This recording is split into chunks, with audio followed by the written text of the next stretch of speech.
Valeu, torcedor. Obrigado pelo teu carinho, pela tua audiência aqui com o nosso canal. Bora falar das últimas de Grêmio. Afinal de contas, hoje é dia de Grêmio.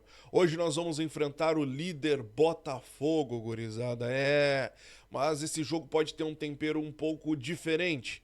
Isso porque o Palmeiras recebe às 6h30 da tarde o Atlético Mineiro. Dependendo de como for esse resultado, o Botafogo vai entrar em campo pressionado por perder a liderança do campeonato. Vamos fazer o seguinte, vamos ver a tabela como é que tá, para tu ter uma noção melhor do que eu tô falando. Olha só, o Botafogo hoje é o líder da competição com 56 pontos, tá? O Palmeiras tem 53. Dependendo de como for o jogo do Palmeiras, o Palmeiras passa o Botafogo. Entendeu? Só que o jogo do Palmeiras é às 6h30. Ou seja, quando a gente entrar em campo às 9 da noite, o Botafogo já vai saber se ele está ainda na liderança ou não. O Botafogo tanto pode abrir uma vantagem de 6 pontos hoje para o Palmeiras, quanto pode perder a liderança para o Verdão. Então, o Botafogo, quando entrar em campo contra a gente, já vai saber qual vai ser o seu destino na partida, pelo menos, qual vai ser a sua possibilidade pro dia, entendeu? Então, dependendo de como for o resultado do jogo contra o Palmeiras, essa pressão para o Botafogo ela aumenta um pouquinho e pro Grêmio tende a dificultar. E para nós a situação está bem complicada, porque se a gente olhar para baixo da tabela lá, nós estamos em 14º com 31 pontos e estamos a 3 pontos da zona de rebaixamento, o primeiro que é o Corinthians. Perdemos a chance de ampliar essa vantagem, né? Nós poderíamos ter 6 pontos à frente do Corinthians hoje. 6 pontos. Era só ter vencido o jogo atrasado contra o Criciúma no meio de semana. Mas a situação do Grêmio esse ano, ela consegue piorar a cada partida. Tomara que a gente consiga terminar pelo menos o ano com dignidade, que é estando na primeira divisão. Fato é, meus amigos, que se a gente olhar os confrontos que ainda vão acontecer nessa rodada, a gente vê adversários, por exemplo, como Juventude e Red Bull Bragantino. É jogo direto, né? Os dois estão na parte de baixo da tabela ali, 11º e 12º, com 32 pontos. Então aqui é aquele jogo de 6 pontos, como a gente costuma brincar, né? O Cuiabá vai enfrentar o Fortaleza, um jogo difícil pro Cuiabá que tá lá na parte de baixo da tabela, em 19º, né? O Atlético Goianiense recebe o Fluminense. São os dois da parte de baixo da tabela, o Atlético Goianiense, o lanterna da competição, o Fluminense buscando sair, tá com 1 ponto atrás do Corinthians. O Vitória vai enfrentar o rival aqui em Porto Alegre, né? O Vasco vai enfrentar o Cruzeiro, mas o Vasco já tá bem lá em cima em 10º, né? O Criciúma vai jogar contra o Bahia, o Criciúma também em 13º com 1 pontinho na nossa frente. E o Atlético Paranaense, que tá logo abaixo da gente ali com a mesma pontuação, vai enfrentar o Flamengo, pressionado depois da eliminação na Copa Libertadores no Maracanã. Então, assim, não é torcer pro Flamengo, mas vamos lá, é torcer pela derrota do Atlético, né? A gente precisa começar a fazer essas contas, infelizmente, porque caso dê alguma coisa errada pro Grêmio hoje à noite, a gente precisa pelo menos fazer com que quem tá abaixo da gente e quem tá acima não se distanciem tanto, pra gente acabar não se complicando ainda mais nessa reta final, porque os nossos próximos adversários serão muito complicados também. Temos o Fortaleza, poderemos ter o Atlético Mineiro no período de data FIFA, ainda não foi confirmado, mas é uma possibilidade. Depois tem o Clássico Grenal. Então, assim, a gente precisa ficar atento também quanto aos outros concorrentes, né? É complicado, né? Concorrentes para fugir da zona de rebaixamento, mas essa é a nossa realidade, esse é o nosso ano, infelizmente. Fato é, meus amigos, o Grêmio já está em Brasília, chegou por lá nesta sexta-feira. Tu tá acompanhando na tela aí a lista de relacionados, os jogadores que estão por lá com o técnico Renato Portaluppi. Ele está por lá em Brasília também. Os goleiros Marquezinho e Kaique, o João Pedro, Igor Serrote e o Reinaldo, Jeromel, Gustavo Martins, Kahneman, Nata Felipe e o Rodrigo Caio, os volantes Doide, do Queiroz, PP, Ronald e Vidiaçante, os meias Cristal, Dedenilson, Monsalve e Natan Pescador, e os atacantes Aravena, Ares, Bright White e Natan Fernandes. Soteldo ficou em Porto Alegre por desgaste muscular, Pavon ainda se recupera de lesão, Rodrigo Eli e Gemerson na mesma situação. A novidade aí é o do Queiroz, que tá voltando de lesão, né? E o Natan Fernandes, que voltou a ser relacionado para uma partida. Lembrando, Diego Costa está suspenso, precisa cumprir mais uma partida por conta da expulsão ainda naquele jogo lá contra o Bahia no primeiro turno. O Renato vai ter que cumprir 2 partidas, embora ele esteja lá em Brasília, ele não pode ir até o estádio, mas ele está acompanhando a delegação. Ele fica de fora do jogo de hoje e do jogo contra o Fortaleza na próxima semana também, tá, gurizada? Aliás, jogo contra o Fortaleza, último jogo antes do período de data FIFA também.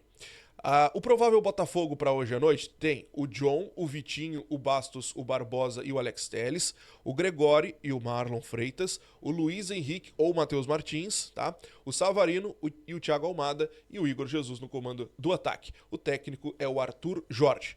Diogo, me desenha um possível Grêmio. Gente, a gente pode ter um Grêmio hoje ou com 3 zagueiros, que é uma possibilidade pelo número de zagueiros que a gente tem aí na nossa lista de relacionados, ou um Grêmio daqui a pouco com 2 zagueiros, mas fechadinho, tendo, por exemplo, Dodi, Vidiaçante e Edenilson, fechando ali na frente.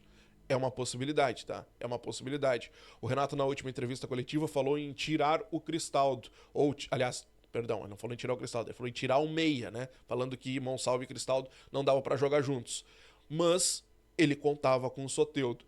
Então, daqui a pouco pode ser que ele não tire o Cristaldo e o Monsalve de jogo nesse momento, mas coloque um jogador mais à frente. No caso, o Cristaldo. Então poderíamos ter o Monsalve como meio armador, mais à frente o Cristaldo e o Bright White, o Cristaldo entrando praticamente na vaga do Soteldo.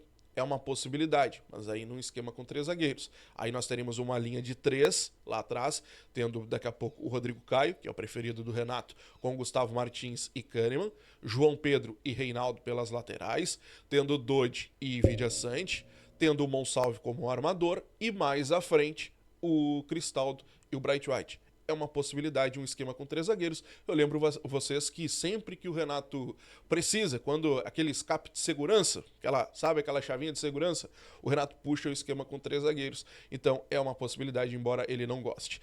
A arbitragem para o jogo de hoje é do Maguielson Lima, do Distrito Federal. Vai ter como auxiliar o Nailton Júnior de Souza Oliveira, FIFA do Ceará, tá? E a Brígida Cirilo Ferreira. O VAR é o Marco Aurélio Augusto Fazecas Ferreira, de Minas Gerais. Partida, então, às 9 da noite. Terminou a partida, vem pra cá, vamos fazer o pós-jogo legal aqui, vamos, se Deus quiser, comemorar uma vitória do Tricolor, uma vitória improvável. Eu sei que a grande maioria não acredita na vitória do Grêmio, mas vamos lá que o Grêmio também surpreende pro lado positivo às vezes, né? Então, vamos torcer e vamos ver que vai dar tudo certo, se Deus quiser sim. Gurizada, vamos lá, quero falar com você sobre uma situação importante dessa semana, que foi uma reunião que aconteceu da dupla Grenal com o Banrisul. Isso porque o contrato da dupla Grenal de patrocínio do Banrisul termina agora em dezembro de 24. E esse patrocínio, ele já tá há bastante tempo, vamos lá, que já passou do tempo, né? O Banrisul paga ali cerca de 30 milhões anuais para ter a sua marca estampada nas camisas de Grêmio e de Inter, tá? E também tem a situação que o Banrisul ajuda os clubes nas movimentações de pagamento de funcionários, nas facilitações na hora de contratar jogadores. A situação bancária toda é o Banrisul que faz e não cobra nada aos clubes. Além de facilitar empréstimos a juros mais baixos e tudo mais. Então tudo isso acaba entrando nesse contrato e mais 30 milhões que o Banrisul paga, cerca de 30 milhões que o Banrisul paga anualmente para ter o seu nome ali exposto como patrocinador master. Só que a dupla Grenal, nos últimos tempos, recebeu propostas bem melhores para poder ter um novo patrocinador master. E aí, essa a ideia deste momento. Nessa reunião, essa proposta que a dupla Grenal fez para o Banrisul é para que o Banrisul se mantenha como patrocinador da dupla, só que ao invés de colocar a sua marca aqui na frente como patrocínio master, colocar nas costas. E a outra ideia é que o Banrisul acabe fazendo propagandas, tendo ali as suas inserções colocadas também nas redes sociais da dupla Grenal. As redes sociais que nos últimos tempos cresceu demais, o engajamento nas redes sociais dos dois clubes hoje são muito bons e seria um espaço vantajoso também para o Banrisul. Então a proposta da dupla para que o Banrisul continue é essa: pague o mesmo valor, continue pagando lá os seus 30 milhões e ajudando os clubes nas movimentações financeiras, mas ao invés de ser patrocinador master das camisas, o Banrisul ocupe uma vaga nas costas, na parte de trás da camiseta da dupla. Claro, e ainda com as inserções nas redes sociais.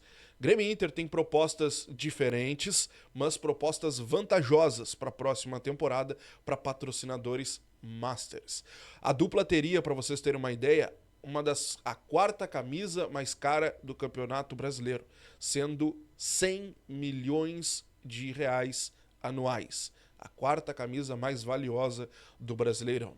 Então, é uma negociação que vale a pena. Só que tudo isso hoje está nas mãos do Banrisul. Se o Banrisul aceitar, beleza, negócio fechado, dá certo para todo mundo. Caso contrário, aí a dupla teria que correr atrás de outras possibilidades.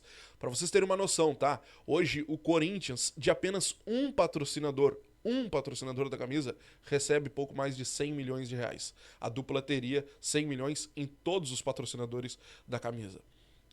A diferença ainda vai ser grande? Vai. Mas vamos lá que a gente consegue pelo menos diminuir essa diferença toda aí que hoje a gente tem para os clubes do eixo, né? Mas dá para fazer um negócio bem bolado. Só que agora tá nas mãos do Banrisul aceitar essa ideia toda. Vamos ver, vamos esperar e vamos aguardar para ver o que vai dar isso na frente ali. Mas fato é que a dupla quer permanecer com o Banrisul, só que a ideia é tirá-lo aqui da parte da frente da camisa. Te inscreve, deixa o like, ativa o sininho de notificações, estou de plantão, qualquer notícia eu te trago aqui no canal. Grande abraço, até a próxima. Tchau!